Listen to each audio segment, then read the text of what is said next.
Abans de Sant Jordi, abans de la història que tots coneixeu, hi ha una part que no sabeu. Hi havia una vegada una mare drac que li va donar el seu ou a un mussol i li va dir: Té, jo no vull aquest ou, em dóna mala sort. D'acord, jo el cuidaré. Digué el mussol, tot estranyat. La mare drac, en sentir el que digué el mussol, va marxar ben feliç. El mussol va mirar estranyat l'ou, el va agafar i se l'endugué a casa seva. El va deixar sobre el seu llit i després el va tapar amb 10 mantes, perquè volia que estigués ben calent. I sabeu què? En aquell moment ja se l'estimava tant com si fos el seu propi fill. Al cap d'unes setmanes, el petit drac va sortir de l'ou. Van passar els anys i els anys, i el petit drac anava creixent, i a les setmanes ja no hi cabia anar a casa de l'arbre. Per això es van canviar de casa. Van trigar 2 setmanes a trobar la casa adequada per a viure. La casa escollida va ser una cova que es trobava al costat d'un riu. Van passar els anys i el petit drac ja no era tan petit. Cada dia que passava, el petit drac tenia més ganes de conèixer els seus pares i li demanava al mussol que li expliqués la història de com es va trobar amb el seu ou. El mussol sempre li deia: Mentre anava a casa la tia Tieta, vaig veure passar per sobre el riu i vaig veure una cosa blanca i verda i saps què? Eres tu baixant com una bala. El petit drac no es podia imaginar a ell mateix baixant com una bala. Un dia, mentre estava dormint, va veure que algú entrava a la seva habitació. Li va estranyar molt, però va pensar que era el mussol i va continuar dormint. Però al cap d'unes hores es va tornar a despertar perquè va sentir que 2 persones parlaven a la cuina. Sense fer soroll, es va aixecar del llit i es va apropar a la porta per escoltar el que li deia. I no li va agradar gens. Una veu misteriosa va dir: Com està el meu petit? Bé, però encara té ganes de conèixer-ho, Va dir el mussol. Ja saps que vaig haver de deixar l'ou perquè el seu pare volia fer una truita amb ell, però el seu pare aviat tindrà que anar-se'n i llavors tornarà a buscar el meu petit. Esclar! Va pensar el drac. Aquella veu misteriosa i desconeguda era la seva mare. El petit drac que no escoltava se'n va anar a dormir amb molta ràbia. El dia següent estava tan enfadat que va decidir que es convertiria en el drac més dolent de tots els que havien existit mai. Així fou com va començar la història de Sant Jordi. Esperem que algun dia torni a ser el drac bo que sempre havia estat. I vosaltres no digueu mentides. I si les dieu, vigileu, que contra més duri, pitjor serà. Fi! Laia Bosch, Víctor Navarro, Alba Marquès i Clàudia Marsal. Batalla de dracs. A través d'un conte entretingut, tots aprendrem una bona lliçó. Fet per Roger, Adam, Maria. Aina. Hi havia una vegada 4 dracs, 2 d'aigua, un d'ells era el drac de Sant Jordi i 2 de foc. Al principi tot anava bé, eren molt amics, cadascun tenia el seu poble, però al cap d'uns anys els dracs de foc van començar a tenir més i més ambició i volien transformar el poble dels dracs d'aigua en el seu segon poble de foc.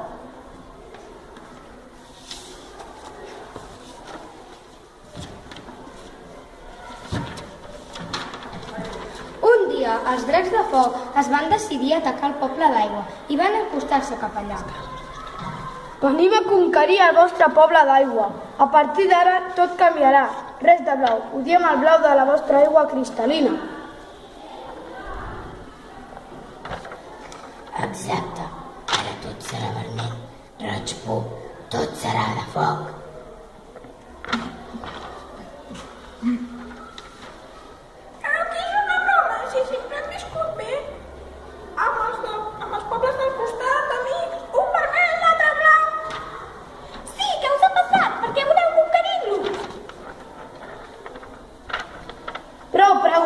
La nostra mentalitat ha canviat. De seguida hem vist molt clar que això no pot continuar així. Per què? Ja us hem dit que Prou preguntes. Volem tenir més propietats. Som massa bons per estar en un poble tan esquifit. No ens ho mereixem. Però si s'hi viu la mar de bé, no ho entenc. El que jo no entenc és com encara no haguem pogut començar el combat. És veritat, a l'atac, que comenci la batalla. Dit això, els dracs de foc i d'aigua van començar la batalla de dracs. Els de foc, sense haver planejat res ni haver pensat en prudència, no van parar-se a reflexionar sobre la lluita. La seva intel·ligència hauria estat suficient perquè, si s'haguessin parat a pensar un moment, haurien vist que no hi tenien res a fer contra els dracs d'aigua. Amb tota la facilitat del món, els d'aigua van apagar els de foc. Aquests van esfumar-se sense deixar rastre, i al final van ser els dracs d'aigua qui van transformar el poble de foc en una seva segona llar.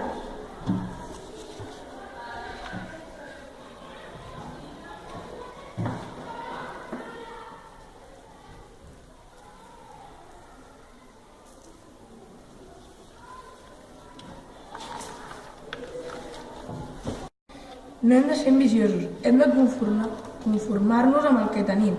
Si no, encara perdrem les coses de les quals disposem. Hem de ser prudents i pensar abans de fer qualsevol acció, sense precipitar-nos.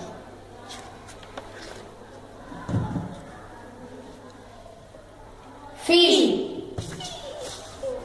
El drac i el porc. Hi havia una vegada un porc que caminava pels camps i un dia un drac va aparèixer. El porc va anar corrents cap al bosc perquè el drac se'l volia menjar. Llavors el drac va anar volant per menjar-se el porc i es va enganxar una ala contra un arbre i es va fer una ferida. Va tornar cap a la seva granja on vivien els animals. El porc va cridar: "Ajuda! Hi ha un drac que està ferit i se'n vol menjar." I l'ovella va dir: Com vols que et mengi si està ferit? "Que sí, estava tirant foc", va dir el porc. El drac va veure una granja on era el porc i de seguida es va començar a menjar els animals.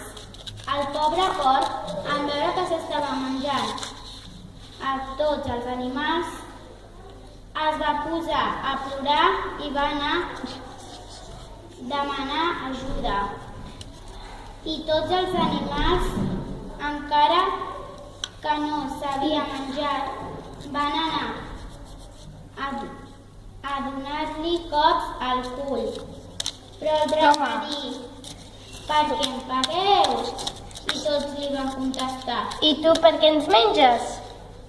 "Perquè alguna cosa hauré de menjar", va dir el porc. Va dir el drac. A continuació el drac va entendre que no s'han de menjar els animals i els animals li van dir: "Però pots menjar arbres?" I el drac va dir: "És veritat, com no ho havia pensat abans?" I a partir de llavors el drac va començar a menjar arbres, arbustos i els animals, i ell els van fer amics. Fi.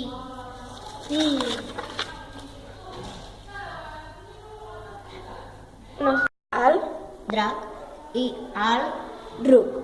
Tot va començar quan un drac es volia menjar unes ovelles. El gos que anava darrere totes les ovelles va dir: "No et mengis les meves ovelles." Qui m'ho impedirà? Va contestar el drac. Un ruc que passava per allà va dir: "Jo t'aturaré." Ja. Va contestar el drac. El dia següent, el drac es va menjar 4 ovelles de les 100 que hi havia. El gos es va enterar que el drac s'havia menjat 4 ovelles del seu ramat i es va enfuriciar molt. No es creia que s'hagués menjat les seves 4 primeres ovelles. Llavors va aparèixer un ruc que es deia Sant Ruc. Quan va veure el drac es van començar a barallar. Tot seguit va aparèixer una ovella entremig i va dir: "L'amistat és la clau de la vida." El drac i el ruc van dir: Calla, ovella! I com que el drac estava tan furiós, va explotar. Bum! I van aparèixer moltíssims dracs petits. Llavors, Sant Ruc se sentia amenaçat i també va explotar. Bum! I van aparèixer moltíssims rucs. Quan van estar una bona estona barallant-se, van pensar i el drac i el ruc van exclamar: L'ovella tenia raó. El drac i el ruc se'n van anar cap a casa de l'ovella. Quan van arribar, l'ovella els hi va dir: perdoneu-vos! El drac i el ruc es van perdonar i van ser millors amics per sempre.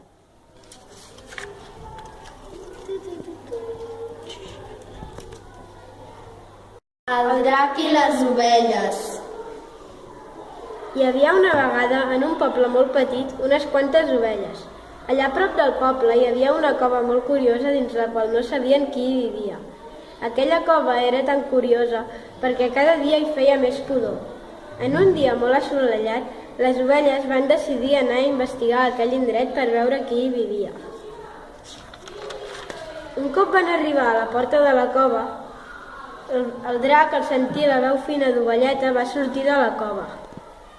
Les ovelletes, al veure que era el drac, van sortir corrent a amagar-se en un bosc que hi havia per allà a prop del poble. Un cop van arribar al bosc, van buscar un refugi on amagar-se del drac. Quan es va fer de nit, el drac les va trobar i se les va menjar totes menys una. L'ovella que va sobreviure va anar a buscar un mussol molt gran i llest i li va explicar tot el que havia passat. El mussol va decidir anar a veure el refugi. Un cop el mussol i l'ovelleta van arribar al refugi, van veure que era veritat, que el drac s'havia menjat una ovelleta i estava més gras. El mussol va decidir obrir-li la panxa i treure-li l'ovelleta. Un cop aquesta faula explica que tal faràs, tal trobaràs.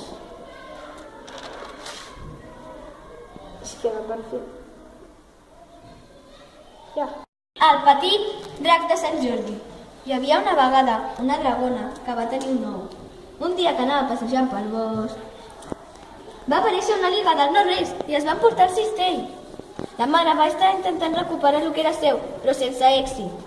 De cop, l'ou va començar a trencar-se i va sortir el petit drac de Sant Jordi, que seguidament va mossegar la pota de la liga i nyam! I aquesta el va deixar anar caure. Sol que en l'últim moment va aparèixer la mare i va poder-lo portar cap a la cova. Allà va ser aleshores quan va veure que el petit drac de Sant Jordi ja no era un ou, sinó que havia nascut. Que content estava! Bien, bien! Els dies van anar passant i el petit dragonet de Sant Jordi ja no era tan petit. Un dia que anava passejant pel bosc, va aparèixer una manada de tigrosaurus. Va haver una gran baralla. Però seguidament van aconseguir vèncer. Però la mare tenia ferides molt greus i no va aconseguir sobreviure. El petit drac de Sant Jordi, envaït per la tristesa i la foscor, va decidir venjar-se dels tigrosaurus. Des d'aquell dia ja no podia dormir, ja que estava envaït per la tristesa i la foscor. Un dia va decidir anar a fer una petita visita als seus amiguets tigrosaurus, que en arribar els hi va dir: Per fi ha arribat el dia. El dia de què? Va dir un tigrosaurus molt estranyat. El dia en què podré venjar la mort de la meva mare. Com? Eliminant-vos. No, ho vam fer per sobreviure. Com tu, per sobreviure hem de menjar. I a vegades, encara que no ho vulguem fer, ho hem de fer per no morir i poder alimentar a la nostra família. Tens raó. Jo també tinc que menjar com tu. Sento molt haver-me espantat. Estava envaït per la fúria i no pensava. D'acord.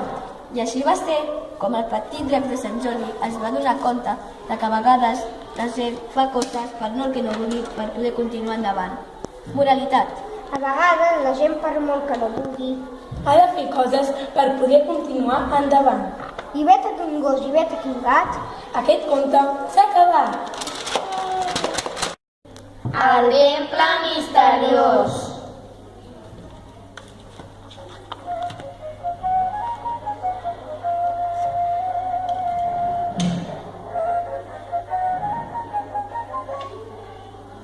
Hi havia una vegada un drac que passejava per un bosc i de sobte es va trobar una ovella i una gossa, que eren veïns del carrer Fantasia. Número 1, on vivia la gossa. Número 2, on vivia l'ovella. I número 3, on vivia el drac. Però mai havien parlat entre ells. Van començar a parlar i no podien parar, ja que tenien moltes coses en comú, encara que fossin animals tan diferents. Com que van veure que li agradaven les mateixes coses, com per exemple el menjar preferit, color preferit, etc., van decidir fer el grup Animals per continuar hores i hores parlant. Quan no els quedaven paraules per dir i tenien la boca seca de parlar, van anar a seure d'un banc, però quan l'ovella es va seure va dir: Què és això? Sembla que és un mapa. Va dir la gossa: fixeu-vos-hi, en el mapa hi ha un temple amb una cobra daurada. Va dir el drac. Doncs a què estem esperant? Anem-hi! Va dir l'ovella. Oh, quina por, hi ha una serp gegant. Doncs a mi no compteu. Va dir la gossa, incapaç de moure's. No siguis poruga. Va dir l'ovella. Doncs seré valenta, com si fos tan fàcil. Va replicar la gossa. I així ho van fer. Van anar cap al temple.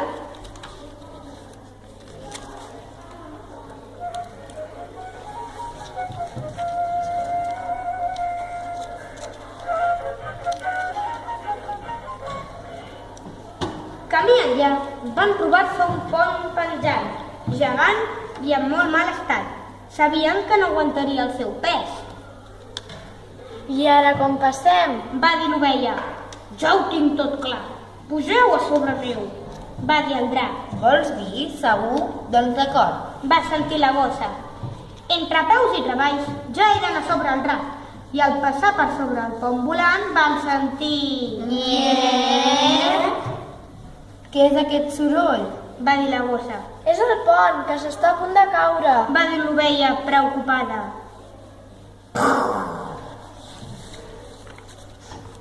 Camina que caminarà. No us imagineu quantes hores van passar per arribar a l'oceà Atlàntic. Cansats i secs van seure al terra. Van trobar una barca petita i feta de fusta. Segur que amb la tempesta que hi havia no aguantaria. Tot i així era l'opció més bona que tenien. Som-hi! Va dir la gossa. No s'enfonsarà amb el meu pes? Sou molt gras, va dir el drac. Va riure l'ovella i la gossa. 50 minuts més tard, quan tots estaven cansats d'estar en aquell vaixell, van veure el temple davant seu. El temple era gegant a sobre d'una illa, amb núvols tenebrosos a sobre. Tinc por, sóc massa jove per morir. Només tinc 2.500 anys, prou, va dir el drac. Va, home, no estiguis cagueta. Anem travessar part de l'Atlàntic per aturar-nos aquí i tornar cap a casa. Va dir l'ovella plena de valor. Permeteu-me anar davant. Va dir la gossa, també plena de valor. Disculpa, gossa, però allà davant hi ha una serp gegant, va dir el drac amb més por que mai. No podeu passar, el tresor és meu. Va dir la serp gegant. Jo vull el tresor, va dir el drac. El drac li va donar un cop al cap i la serp es va desmaiar. Quan anaven a entrar dins el temple, la serp per darrere va atacar-los. Va cridar la serp enfadada. Van sortir corrents i la van perdre de vista. Van trobar un lloc per descansar i van mirar el mapa per trobar alguna cosa important. L'esforç va donar fruit. En el mapa havia un objecte màgic que convertia la serp en pedra i encara que els hi costés molt, van trobar l'objecte. Estaven buscant la serp i quan la van trobar van veure que era més gran que abans. Adéu, Pipant! Va dir la serp. Tenien l'objecte màgic. Li van tirar i la serp es va convertir en pedra per sempre. Junts es van adonar que el veritable tresor és l'amistat. Gossa, Marta Barrades. Ovella, Alba Garrido. Drac, Pol Bujaldón. Serp, Pau Alcalà. Nedador, Pol Bujaldón. En Travis i els seus amics. Hi havia una vegada un drac que es deia Travis i vivia en una cova, però tenia un problema. No agafava els animals per menjar-se'ls, sinó per convidar-los a menjar a casa seva. Un dia va anar a la reunió oficial dels dracs per discutir qui es menjaria l'esquirol prohibit. El deien així perquè era molt grassonet i el guardaven perquè fos l'últim, però per mala sort li va tocar al nostre amic Travis. Ell no sabia què fer.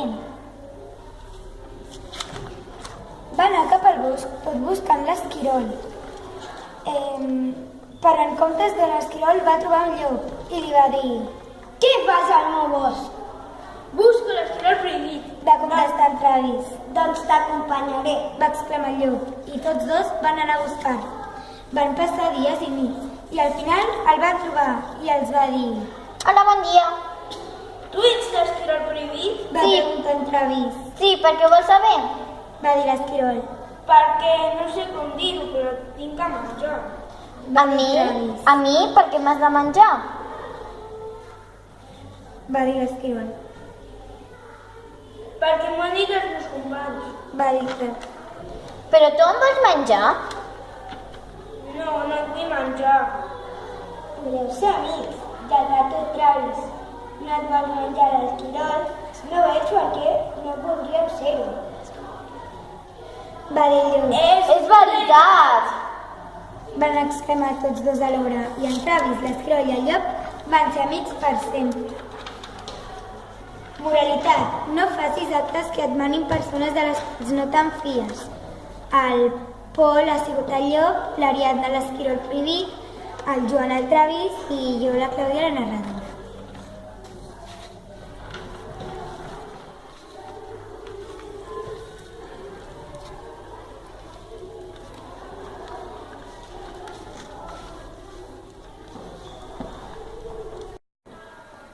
La rosa de l'amistat. Hi havia una vegada, en una cova de la muntanya a la fosca, hi vivia un drac molt ferotge que es deia Naruto. Aquell drac, que era molt egoista, no sabia compartir. Vivia sol, no tenia ningú amb qui parlar. Al cap de 2 setmanes, 3 ovelles van arribar a la muntanya buscant refugi, ja que estava plovent. Les 3 ovelles es deien Fluffy, la més petita, Chimpy, la mitjana, Pancho, el més gran. Van veure una cova on hi havia un cartell que deia: Senyor Naruto, no molestar. Les 3 ovelles, que eren molt curioses, van picar a la porta. Que hi ha algú? I no contesta ningú. Al cap d'una estona van tornar a trucar i van sentir un rugit tan fort com un tro. De sobte, la pedra que tapava la cova es va moure i va aparèixer un drac ferotge i enfadat. Què gosa despertar-me? Hola, senyor drac. Què voleu? Senyor drac, seria tan amable de deixar-nos refugiar a la vostra cova ja que està plovent? El Naruto va pensar que una nit amb companyia tampoc no estaria malament. Les ovelles es van sorprendre de la seva amabilitat i generositat, ja que havien sentit que el drac era molt egoista. Estaven tan cansades que es van anar a dormir de seguida.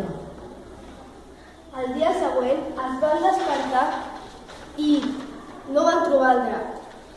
Van sortir de la cova i van dir: Oh, quina alegria! Ha parat de ploure! Però on està el drac? Anem a buscar-lo. D'acord, anem-hi!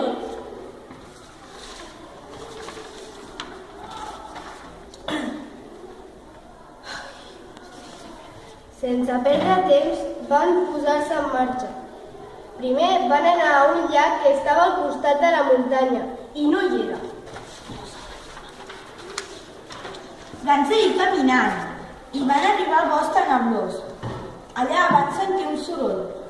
Es van espantar i es van amagar darrere uns matolls. Van notar un calfred per tot el cos i un drac enorme se les volia menjar, però de sobte en Naruto va sortir a defensar les 3 ovelles. Els 2 dracs van lluitar fins a quedar molt cansats. El Naruto es va girar per dir-li a les ovelles que marxessin d'allà. Però de sobte l'altre drac va clavar-li una queixalada a l'esquena. El pobre Naruto va caure mort. El drac va marxar i les 3 ovelles van plorar molt. De sobte, de dins del drac va sortir una rosa vermella com la sang. Les 3 ovelles van tenir un bon record d'ell i mai el van oblidar. Les persones poden canviar. Fi.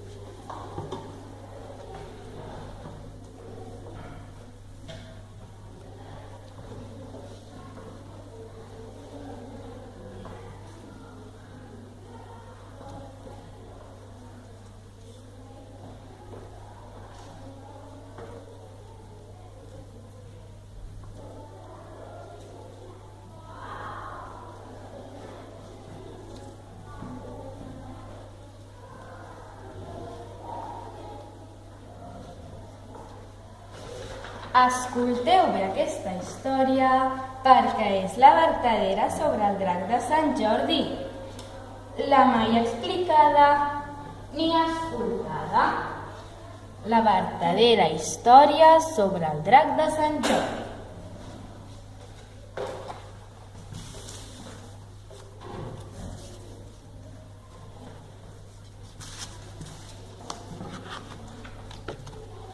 Hi havia una vegada un drac molt bo, amable i simpàtic, però amb un rostre horrible i aterridor. Aquest era el drac de Sant Jordi. Tots els animals del poble li tenien molta por, s'espantaven cada cop que el veien. Ah, el drac de Sant Jordi, correu que ens menjarà! Exclamava el xai. No, espereu, només vull fer amics. Contestava trist. Ni pensar-ho, ets un drac ferotge. Replicava la cabreta. Si us plau, espereu. Deia el drac, tot trist. El pobre no tenia cap amic. Pensaven que ell era dolent, però en el fons era molt bo. Tant que mai menjava animals, ja que li feia pena.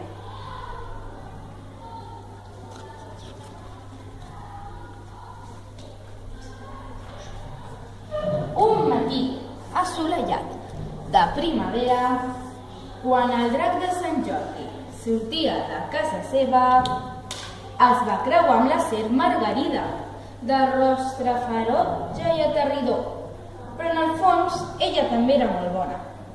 La Margarida era l'única que no li tenia por.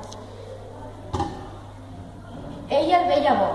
De fet, es trobava en la mateixa situació que ell. La serp li va dir tot el que pensava d'ell i el drac li va contestar: Jo penso el mateix de tu, t'agraeixo molt que algú vegi realment com sóc. Es van fer molt amics, doncs d'una altra manera no podia ser, ja que eren ben semblants. Els dies van anar passant i la connexió entre ells es va anar fent més gran. Eren alguna cosa més que amics. Tothom qui els veia junts, evidentment, s'espantava. Ah!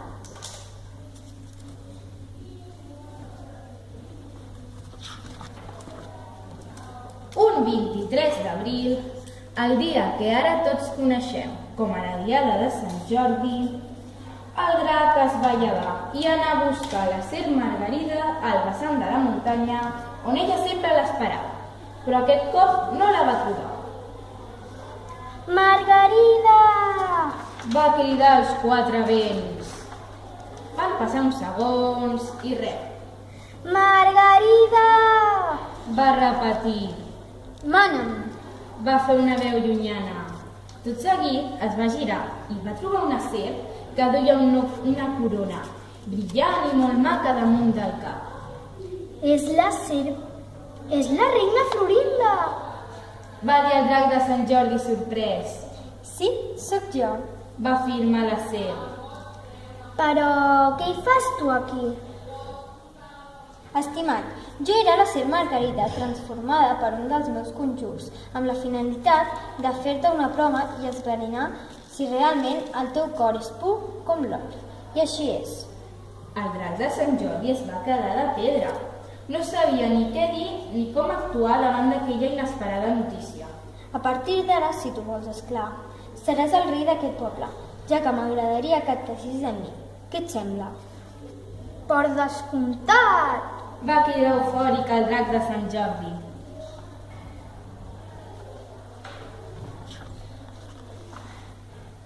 Es va celebrar una boda reial de les autèntiques. Tots els animalets del poble hi van assistir sense falta i lloaven el nou rei. Llarga vida al rei! Exclamava el xai. Visca! Afegí la cabreta. No cal que digueu tot això, sóc el mateix de sempre. No m'heu de tractar de diferent perquè ara sigui el rei. Digue'm molt de seny al meu monarca.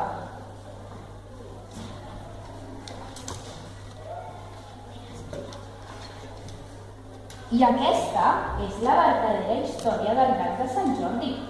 Mai l'havíeu sentit, oi? Per això celebrem aquesta diada tan especial. Per un altre cop, ja sabeu, tracteu bé sempre els altres, siguin de la classe social que siguin. I com diu un altre conte ben conegut, la bellesa està a l'interior. Fi! Amics! Fa molt de temps, en una cova enmig d'un volcà, vivia el drac Milú. Estava molt trist perquè era Sant Jordi i no tenia ningú a qui regalar una rosa. De cop i volta van arribar el Tobi i el Chompi, que eren germans. Aquests volien avisar al drac que havien vist una dragona enmig del bosc i estava perduda. I sense pensar-s'ho ni dues vegades, el Milú va agafar la rosa i va anar volant a buscar a la dragona perduda. Quan la va trobar, la va acompanyar a casa seva i li va donar la rosa. La Xispa, així es deia la dragona, li va preguntar: «Com et dius?» Em dic Milú i visc en una cova al mig d'un volcà. Va respondre el drac tot emocionat. «Si vols, podries venir a casa meva». Al cap de 2 hores, la Xispa va aparèixer a la cova del Milú amb un llibre embolicat en paper de cel·lofana.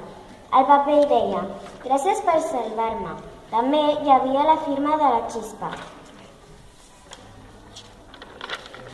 Gràcies a aquest fet, la Xispa i el Milú es van enamorar i van celebrar el seu casament. I tot això va ser gràcies als seus amics, el Tobi i el Chompi. Els dos dracs van tenir un fill i una filla, el Volcà i la Flameta. El Volcà i la Flameta van anar creixent i els dos, com que s'estimaven tant com a germans, van anar a viure en una casa amb piscina i a prop de la platja. Vet aquí un drac i vet aquí un gos, aquest conte ja s'ha fos. Des d'aquell dia, la Xispa i el Milú van saber que els amics eren per sempre. L'esquirolet petitonet. Hi havia una vegada, en un bosc molt petit, on vivia un pobre esquirol, un tigre i el drac de Sant Jordi.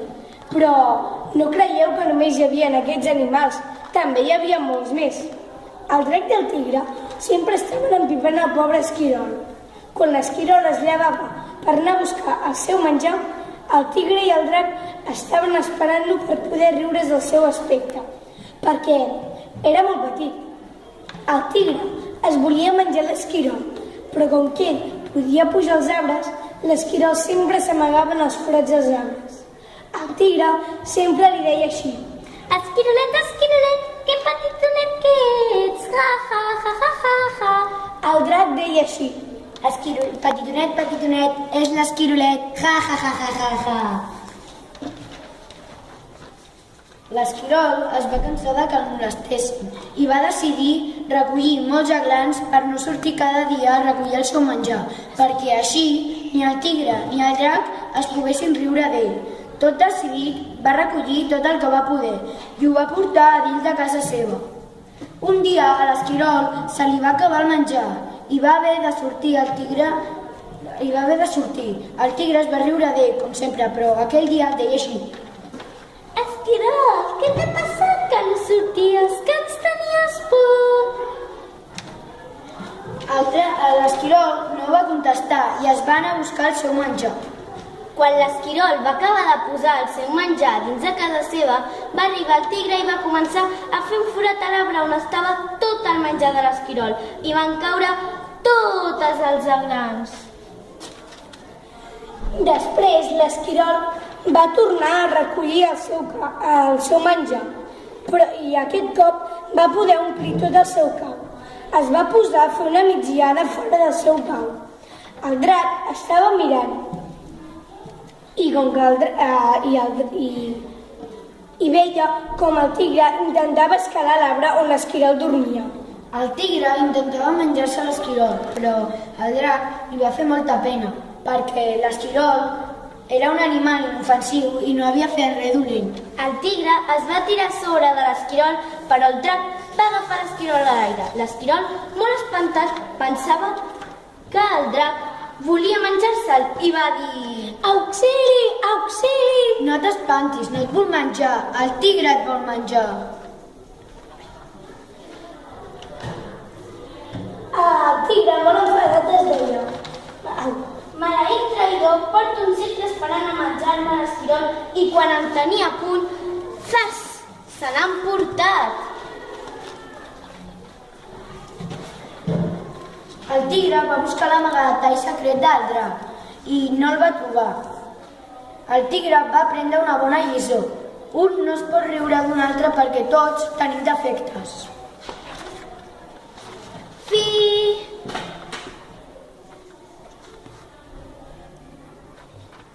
Sempre junts.